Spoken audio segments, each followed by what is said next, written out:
So real quick before Tyler Herro, I screwed up on my Eastern Conference All-Stars by leaving Kyle Lowry off, but then having him be like one of the top 10 point guards, and I had Trae Young making the All-Star game over him, which just doesn't make any sense.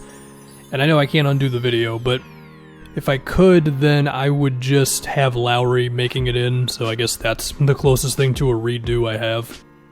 Anyway, so apparently the Miami Heat think Tyler Herro is really good, to the point where they've said he's untouchable in a report according to a different GM, which confuses me a little bit, but they think he's really good. And there's reason to believe he is good, because he's had a couple of games in the preseason, and feel free to not put any stock into the preseason at all.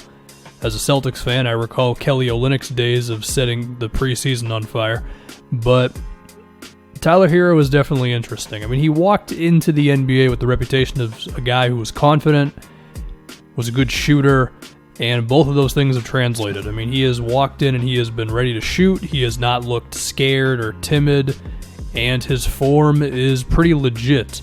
So at the bare minimum, he can probably be a good off-ball catch-and-shoot kind of guy with some potential defensively. I mean, he's not like huge or super athletic or anything, but he's 6'6". Now he does have a negative wingspan, so that's not great.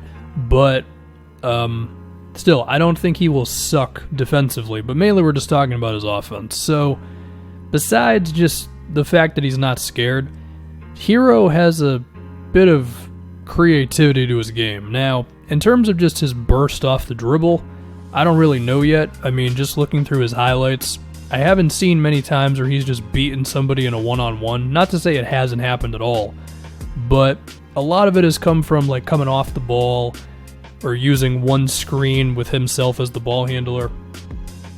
And I don't want that to sound like I'm doubting him or faulting him or anything. I think the fact that he is even good enough to like operate in the pick and roll a little bit is pretty impressive, because you see a lot of dudes, especially non-point guards, take years to get to that point.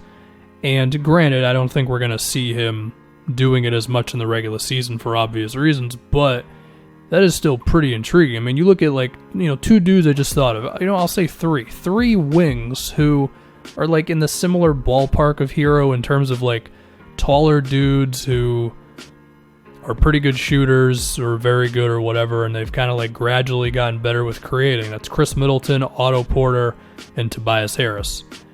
I don't think any of those three looked as comfortable with the ball the way that Herro does as a rookie. Now, if that's going to translate to efficient offense this season, I don't really know, but could I see Herro being somebody that you could run offense through within 2 to 3 years or something? Yeah, I don't think that's a ridiculous hope to have for the guy now, just based on what he's shown. Now, whether he's going to ever be a big playmaker dude, I don't know. I mean, maybe 4 assists, 5 assists at the most, which is still pretty damn good for a 2-guard. But another aspect of it is it seems like he's just kind of really crafty, I guess. I mean, there have been a couple step backs in the mid-range. There have been times where he's like acting like he's going to go into a screen and then he goes the other way, but he like hasn't dribbled yet. Or it was one specific highlight that just kind of showed that the dude really does have a scorer's IQ, I guess. And again, he's been pretty good operating off of screens. He's not afraid to take a jumper if his defender does not get around the screen. I mentioned, his contested shot making a little bit there. All the stuff you need to be able to get buckets. And it does seem like Tyler Herro is able to get buckets. Now, do I have some fears? Potentially. I mean, when you have the reputation of like being confident and you're clearly he's not afraid to shoot, is there a chance that you can go too hard in that direction where your team is occasionally like, okay, dude, like that was a bad shot or whatever? Yeah, I mean, he's already got one guy on his team like that in Dion Waiters. I think Herro can be better than Waiters just because, if anything, health. I mean, Dion, has he been healthy in, like 2 years or something? I don't know exactly what it's been. But also the jumper looks a lot more fluid. I mean, with Dion, he's basically slingshotting it from damn near behind his head, whereas Herro has something that's much closer to a textbook jumper. And I feel like Herro also shoots the ball on the way up, which opens the door for a little bit of Steph Curry-ness in terms of just shooting crazy threes, and I don't want to get too carried away, but if things go well, I could picture Herro being a guy who's shooting maybe, more than 5 threes a game and doing it on pretty good percentages and stuff, which I guess means could maybe Buddy Hield be a hope for him one day. Again, we don't want to go too hard on a guy who's 19 and had a couple of good preseason games, but there are signs there, right? And again, I do want to fall back and say, even if his creating skills are just not that great, it does seem like he can be a good shooter, off-ball guy, and all that stuff. He seems like he's already got a knack for moving off of the ball and all that stuff. Now, I think there's another interesting thing of all this, which is just how is Miami going to operate? Because, Miami's a team where, if they've got a young guy to care about, they'll definitely hold on to him as much as they can. But they're also one of those teams where if they can get a great player, they're going to get that great player. And maybe Tyler Herro was in that move. Maybe he isn't. I mean, if they had a chance for Bradley Beal, this is something I brought up when I did that whole Miami, one of the teams that could make a trade in that video thing, where I'm pretty sure I said, if you matched up Dragic's salary, you threw Herro in there and something else to make the money work, that might be enough to get you Bradley Beal. Would they want to do that? I mean, Jimmy Butler's not exactly young. He's not necessarily old either. But that'd be something. I mean, I have not heard untouchable be used for Justice Winslow. At least not in the last, 48 hours, whereas I've seen it used for Tyler Herro and Bam Adebayo. Could mean something, could mean nothing, but I think it's worth thinking about with Miami specifically because they think of themselves as an organization that are big name getters, I guess, even if they kind of screwed themselves with $12 million dudes ever since LeBron left. They also got unlucky because of Whiteside falling off a cliff and also the whole Chris Bosh thing, so I don't want to kill him too much, but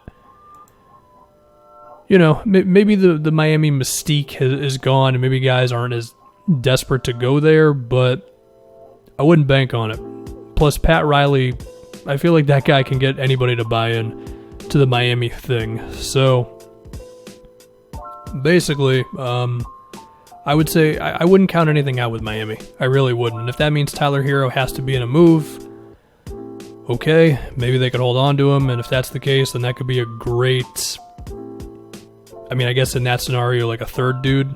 Maybe not this season, but down the road, So they got somebody. Again, I'll just say again, even if he's not going to be this dude who can create, and it does seem like he has that potential, he's still going to be a shooter. And not just a dude who stands there and catches open threes, but a guy who wants to shoot and can move off the ball, which suggests that he could be kind of like a Wayne Ellington for Miami. And Spoelstra 100% bought into Wayne. Last 2 seasons, dude shot 7 threes a game or something. But again, I think Tyler Herro's got, he's probably got more potential than that, but perhaps we could see him in that sort of role pretty quickly for this team. Their shooting is not loaded. I don't think it's horrible, but look, Jimmy's going to attempt, 4 a game. Dragic is going to be similar. I'm not convinced that Winslow's shooting is there. I'm not convinced it isn't either, but, we'll just have to see. I think Bam has potential as a shooter, but, not expecting any Brook Lopez jumps. Kelly Olynyk is okay. So if Herro could come in and just be a real floor spacer for him, then that would be pretty good. Also, just talking about Spoelstra's offense too, just the general movement in there as well. Really just the Miami culture. I just mentioned their culture in terms of getting guys. That's a great thing that can help out Tyler Herro as well.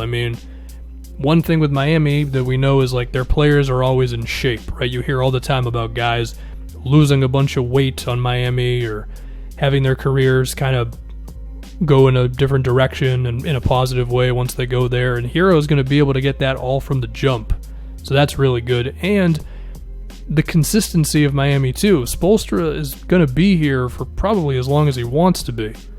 So Herro will be able to just learn from Spo every day. And as far as Jimmy Butler being your teammate when you're a rookie, like, it's hopefully a good thing. I don't know. I'd like to think Jimmy Butler is not just this monster who can actually be helpful to his teammates and stuff. So yeah, mission accomplished. I stretched a video about Tyler Herro to 10 minutes. Anyway, he seems pretty good, and Miami thinks he's untouchable, so we'll see.